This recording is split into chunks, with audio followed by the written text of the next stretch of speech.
على رسولنا محمد وعلى آله وصحبه أجمعين أما بعد السلام عليكم ورحمة الله وبركاته hürmetli qarindoshlar hadisonlar Allah subhanahu wa ta'ala hammanglarninki mush vaqtimizni xayrli qilsin. Allah subhanahu wa ta'ala hammamizni dunyoning har qaysi joylarida o'zi yaxshi ko'radigan, rozi bo'ladigan amallarga muvaffaq qilsin. Bugungi darsimiz inson bu hayotda nurg'un qiyinchilik, jafo, mushaqqat, tashvish, turli ishlarga duch keladi. Buning asasliq doğrusu qutulishning yo'li Allohning kitobi Qur'oni Karim, Payg'ambarimiz sallallohu alayhi va sallamning hadisi, sunnatlarga ching esilganda Qur'on sunnat ko'rsatmasi bo'yicha ish qilgan vaqtida bizga dunyoda har qancha qiyinchilik, jafo, mushaqqat yetsimi, bu bizga hech qanday ta'sir ko'rsatmaydi. Chunki biz yuqorqi darslarimizda so'zlab o'tgandek, bizning qalbimiz Allohga bo'lgan ishonch, iymonga to'shqan. Biz qullan yusibana illa ma kataballohu lana. Alloh taqdiri azalida, lavhul mahfuzda nimani bitib etgan bo'lsa, shuning bo'ldiganligi,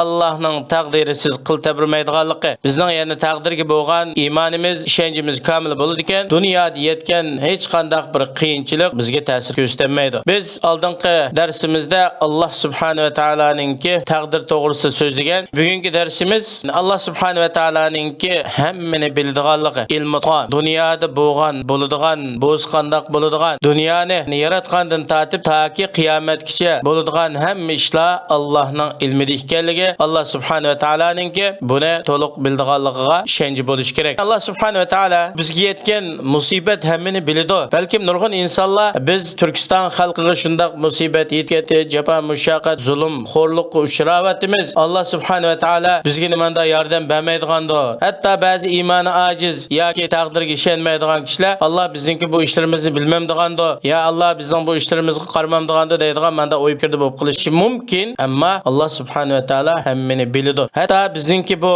kasalligimiz, dard alamlarimizningki, og'riqlarimizningki doğrusu ekanligini biladi. Mushu ishlar bizdan yo'qolsa, biz erkinlik chiqsak, xotirjam bo'lsak, mustaqil davlat bo'lib yashsak, bizning u vaqtdagi ahvolimizning qanday bo'lganligini Alloh subhanahu va taolo nihoyat yaxshi biladi. Alloh subhanahu va taolo hammaga qodir, hammaga qudratli. Alloh subhanahu va taolo bizga yetgan bu baloyi musibatni yo'q bo'l desa, darhol yo'q bo'ladi. Yoki sabab bilan, yoki sababsiz. Hech qanday narsa Allohni ojiz qilolmaydi. Innama amruhu iza arada shay'an ay yaqula lahu kun fayakun. Alloh subhanahu va taolo har qanday bir ishni iroda qilsa, vujudga chiqarmoqchi bo'lsa, Alloh maqsad qilib qo'yguchi ish vujudga chiqadi. Bizlarga nisbatan kun kap degan bir kalima og'izdan chiqib qo'yguchi fayakun. U ishlarning hammasi vujudga kelib bo'ladi. Shunchalik orliqmi ketmaydi. Shunga biz hargizmo ko'nglimizda biz shundaq jafo, mushaqqat tortyapmiz. Chet ellarda sarson sargandan bo'lib yurayapmiz. Dunyoning har qaysi joylariga tarilib ketyapmiz. Biz qachongacha bu shaklda yashaydiganimiz, Alloh bizning ahvolimizni bilmamdigandi deydigan, menda shakti bo'lmaslik kerak. Alloh hammani yaxshi biladi.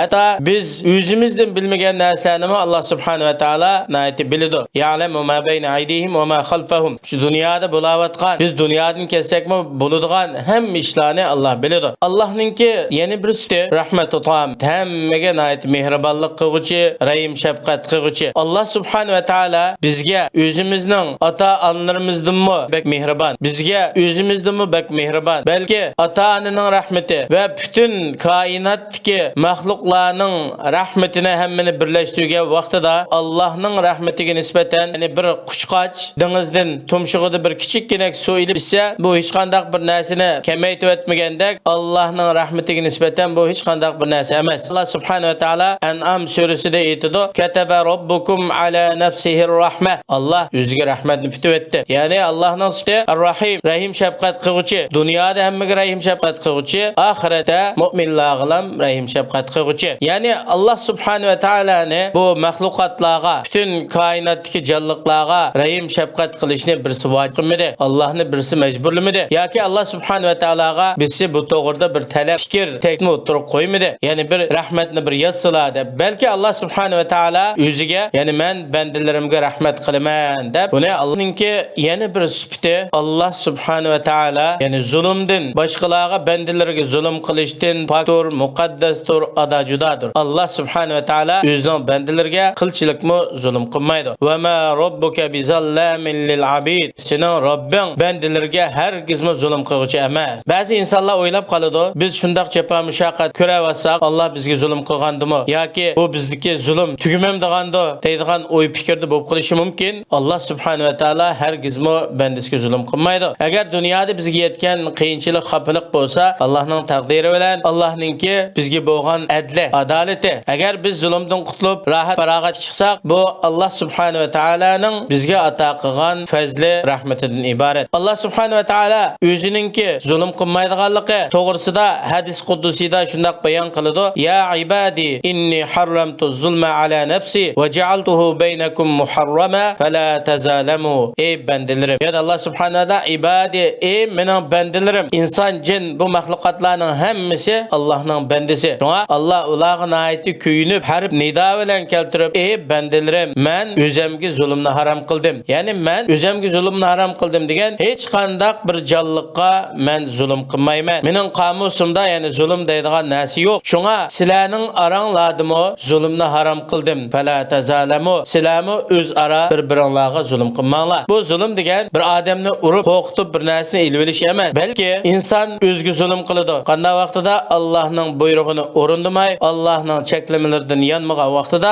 inson o'ziga zulm qilgan bo'ladi. Kuchliklar ojizlarni bo'zak etsa, boylar kambag'allarni bo'zak etsa, hokimiyat beshidagilar fuqarolarni bo'zak etsa, kuchliklar kuchsizlarni bo'zak etsa, buning hammasi zulm bo'ladi. Shunga Alloh subhanahu va taolo oldi bilan o'zining zulm qilmaydiganligini ta'kidlab bo'lib, endan keyin, ya'ni ey bandalarim, men sizlarning oranglardimi zulm qilishni harom qildim, o'zaro zulm qilishmanglar deb alohida ta'kidlab o'tdi. Robbimizdan bizga hargiz zulm kelmaydi, Alloh bizga hargiz zulm qilmaydi. Alloh subhanahu va taoloninki bizga bo'lgan muomalasi adolat bilan fazilatning orasida bo'ladi. Shunga payg'ambarimiz sollallohu alayhi va sallam o'zining doim qiladigan duosida Allohumma madin fina hukmuk adlun fina qado. Ey Robbimiz, sening hukming bizning aramizda joriy bo'lguchi. Sen qanday hukm qilgan bo'lsang, sening hukming adildir, bu bizning ichimizda ijro bo'ladi. Seningki qazoyi qadring, sening bekitgan taqdiring bizga bir odillik bilan bekitilgan taqdirdir.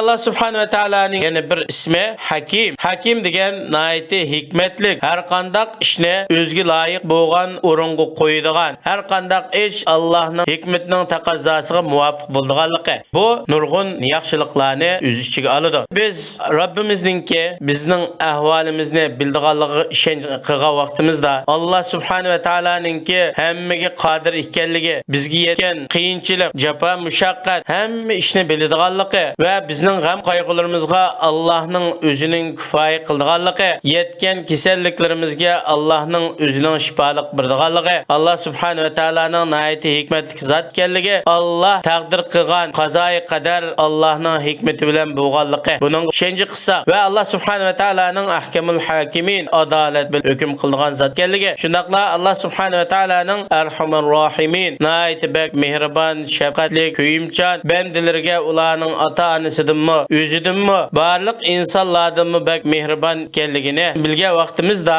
Robbimizningki zarra miqdori bizga zulm qilmaydiganligini bilamiz. Balki Alloh subhanahu va taolaninki bizga alohida fazli in'om qildiganini. Mushularning hammasiga bizning ishonchimiz to'liq bo'ladi ekan, u vaqtida bizning ko'nglimiz xotirjam bo'ladi. Bizga yetgan g'am, qayg'u, xafalik, vasvasa hammasi ketib qoladi. Buning o'rniga Allohning roziligi, Alloh subhanahu va taolaninki taqdiriga, qazoyi qadriga bo'ysunish buning o'rniga keladi. Bizda tashvish, andisha deydigan narsa qolmaydi. Allohga bo'lgan bu iymon, ishonchi bizning ko'nglimizni sakinlashtiradigan, bizning ko'nglimizni tinchlantiradigan eng katta dora. Biz jamiyat tadqiq qilsak, mayli musulmonlar jamiyati bo'lsin yoki kofirlar jamiyati bo'lsin, umuman butun dunyoga nazar soladigan bo'lsak, kofirlarningki aqlmanlarimi bularni shuni tadqiq etgan, biror dinga mansub bo'lmagan yoki biror dinga bog'lanmagan, biror dinga e'tiqod qilmagan kishilarning hammasi xotirjamsizlik, tashvish ichida yashaydi. Ammo biror dinga e'tiqod qilganlar bo'ladi ekan, umuman musulmonlar, enandan sart kitob berilgan yahudi nasoralar Allohning birligiga ishonadigan, qalbi Allohga bog'langan kishilar Alloh subhanahu va taolaning diniga e'tiqod qilgan vaqtida bu insonninki qalbini sakinlashtiradiganligi bu dinninki insonga yetgan barliq g'am qayg'ularni yo'q qiladiganligini biladi. Insonning qalbidagi bu e'tiqod insonninki qiyinchiliklarini ko'tarib o'tadi. Yahudiylar, xristianlar, boshqa dinsiz kofirlarning aqlmanlarining hammasi bir dinga bog'langan vaqtida, bo'libmi Allohning diniga bir ilohga bog'langan vaqtida insonning qalbining sakinlashadiganligi, aram oladiganligi, g'am qayg'ularning yo'q bo'ladiganligini biladi ekan. Biz mu'minlar albatta buningga ishonamiz. Biz olti iymonga ishonamiz. Allohga, Allohning farishlari, Allohning kitoblari, Allohning payg'ambarlari, o'lgandan keyin tirilish, oxirat kuni va taqdirning yaxshi yomon bo'lishiga biz albatta ishonamiz. Biz olamlarning Robbi bo'lgan Parvardigorimizni taniymiz. Alloh subhanahu va taolo butun maxluqotlarni yaratuvchi, ularning egisi, ularga rizq ato qiluvchi, ishlarni tadbir qiluvchi, hamma narsaga qodir zotdir. Biz Alloh subhanahu va taologa har kuni bizga farz qilgan 5 vaqt namozlarni o'qish bilan ibodat qilamiz. Yilda bir oy roza tutamiz. Biz Allohning taqdiriga qandaqmi ko'nglimiz xotirjam bo'lmasin, albatta bizning ko'nglimiz Allohning taqdiriga bo'lgan ishonch xotirjamlik bilan to'lgan. Allohning tadbiriga bo'lgan bizning ishonchimiz komil. Buning bilan bizning qalbimiz taskin topadi, rohatlanadi. Bizdagi qo'rqincha, g'am, andisha, tashvish bularning hammasi ketib qoladi. Nimaga desa biz Alloh subhanahu va taolaning bizga qilgan tadbiriga ishonamiz. Alloh subhanahu va taolo biz uchun biz o'zimizga bir yaxshilikni tadbir qilgandan bakroq yaxshilikni o'rinlashtirdi. Alloh subhanahu va taolo biz uchun bizdan bak yaxshilikni tanlaydi. Alloh subhanahu va taolo bizga o'zimizdan bak mehribonlik qiluvchi, kuyingichidir. Insonning qalbi iymondan xoli bo'lgan vaqtida uning holini so'rab o'tirishning hojati yo'q. Chunki iymondan xoli bo'lgan qalb baxtsizlik, g'am, qayg'u, aramsizlik bilan to'shab ketadi. Garchi bu qalb sohibida moddiy sabablar har qancha to'liq bo'lsa-mu, ma'naviy boylik, ma'naviy ehtiyoj qamdalmaganlikdan bu odam ruhiy gadoylik, ruhiy tushkunlikda yashaydi. Garchi buning salomatligi yaxshi ekan, bu boy ekan, iqtisodiy yuqori ekan, yuqori mansab, oliy martabalarga erishdi. Buning da dunyoninki lazzatlari, hissiy lazzatlar mukammal ekan, ammo qalbi iymondan xoli ekan. Iymondan xoli qalb dunyoning nozi ne'matlari, dunyoning manfaatlari har qanday katta bo'lgan taqdirdami, buningdan foydalanmaydi, balki g'am, qayg'u, andisha, tashvish ichida yashaydi. Dunyodagi asosan musulmon bo'lmagan davlatlarning ahvolini bir o'ylanib baqsaq, ularda mayli g'arb allari bo'lsin yoki sharq allari bo'lsin, dindan xoli hokimiyat davlatlarda nurg'un kishilar rohat, farog'at, kengirchilik, dunyo ma'ishiyatida yashaydi. Dunyo tarafdan ular hayotni nihoyat yaxshi o'tadi, xotirjam o'tganda qildi ko'rinishda. Shunda turug'liq bu davlatlarda o'zini o'ltirib olish